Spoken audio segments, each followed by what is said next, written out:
Hello po, Earth sign, Capricorn, Taurus, and Virgo. So, Earth sign, tignan po natin focus ng energy mo ngayon.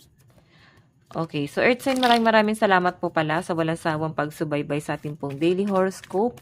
And kung ikaw ay bago pa lang sa ating channel, mag-subscribe na po kayo. And i-click mo na rin yung ating notification bell para lagi kang updated sa ating mga bagong upload. So, tignan natin, focus po ng energy ng mga Earth sign ngayon. Okay. So, meron tayong Fury.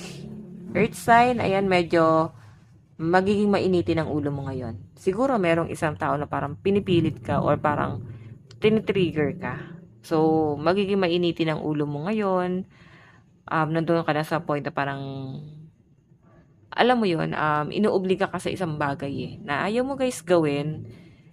Parang meron kang dinadamdam. Siguro yung iba sa inyo, may mababalitaan ka. Basta problema, Earth sign. Basta meron din magpapainit ng ulo mo or pwedeng parang disappointment, no? Basta parang, hindi naman guys, ibang tao, pwedeng sa gamit, sa ibang bagay, pwedeng irritable ka rin ngayong araw. So, i-relax mo yung sarili mo. Baka high blood yung iba sa inyo. Okay? I-relax mo yung sarili mo. Okay, lucky number nyo kasi sabi ko na ba, 74 and 25. Okay, so yun yung focus ng energy mo. Magiging mainitin ang ulo mo ngayon. Sobrang irritable. Hindi ka guys makapag-focus. Ang daming distraction. Ang daming parang, alam niyo yun, parang ang daming dumarating na ano, parang mga tao sigurong ang daming concern. Sige, tingnan pa natin. So, parang naririndi ang mga earth sign ngayon. Meron po tayong the universe.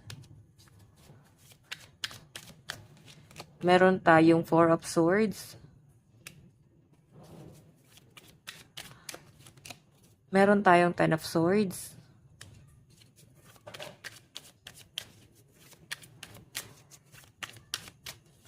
Meron tayong Queen of Pentacles. Okay. So guys, so pinapakita kasi sa akin dito yung universe kasi maganda to, no? Kumbaga, parang ano siya, the world din to guys, no? So pag sinabi kasi guys na parang the world is possible na ending to a cycle of life. Okay? So, may matatapos na na cycle dito. Ang problema lang guys, yung iba sa inyo, ayan no, nakastuck ka dun sa natapos na yon. Okay? So, possible na nahihirapan ka mag-recover. May pinapakita rin sa akin dito, Earth sign. Ayan, wala ka masyadong pahinga, todo kayod, ang bigat ng pakiramdam. Queen of Pentacles, ang pinapakita rin sa akin, guys. Magiging kayod kalabaw ka rin talaga. Siguro kaya mainitin din ang ulo nyo. Okay? Kasi ang dami mong ginagawa Tapos ang dami pa, guys, magulo sa paligid mo. Or maaaring nakakairita na parang ayaw nyo, guys, makita pero parang nakikita mo.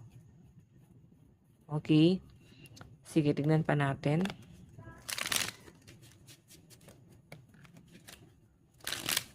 Iba sa inyo guys, parang kailangan daw magsumika pa talaga or samahan nyo pa guys ng konting sipag. Or maging masipag pa kayo guys. As in, doblehin nyo pa guys. Tingnan pa natin.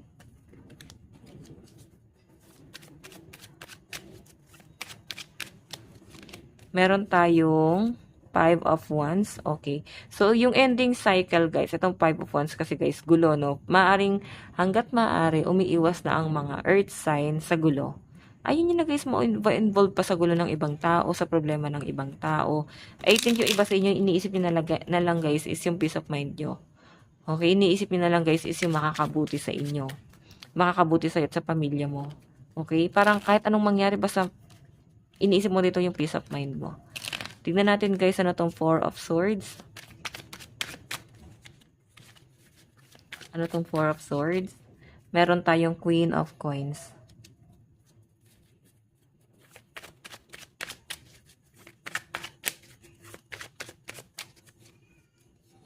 Okay. Meron tayong Eight of Swords. Tak, no? Okay, yung iba sa inyo guys na nakikita ko dito, sobrang nalulungkot, sobrang down yung energy mo. Actually, nauunawaan mo naman yung mga bagay-bagay. Okay? Sobrang lawak ng pag-unawa mo dun sa bagay na yon.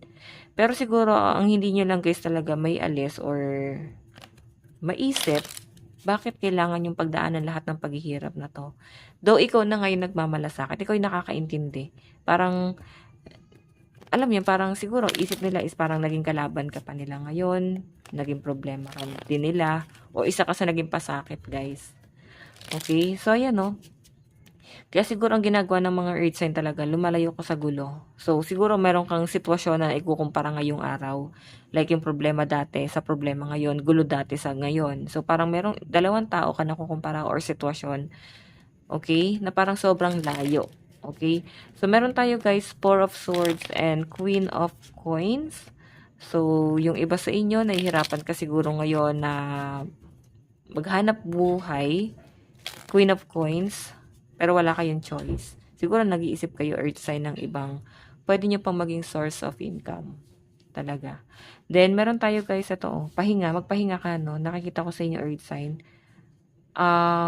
Baka ma-over fatigue ka. Puro trabaho. Yung iba sa inyo naabuso mo yung sarili mo. Baka kailangan nyo guys is pahinga. So, ayan guys. I think yung iba sa inyo, bigla kayong bumabaliktad. So, parang babago-bago yung mga decision mo rin ngayong araw. Kasi nandito yung Ace of Swords, naka-reverse po siya, no? Actually, hindi mo na rin alam kung sino yung paniniwalaan mo. Basta nandun ka na lang sa point na parang observant na lang din kayo. Obserbahan mo na lang yung mga bagay-bagay ngayon. Advice, meron tayong new moon in Cancer. So, mag-relax ka lang. Yun lang yung kailangan mo. Hindi mo kailangan i-pressure yung sarili mo. Hindi mo kailangan na ilagay yung sarili mo sa komplikadong bagay. Okay?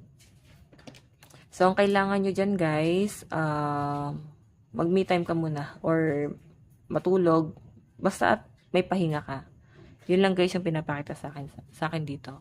Okay, so Earth sign, ito lang po ang inyong reading. Bukas po ulit. God bless and love you all. Bye-bye po.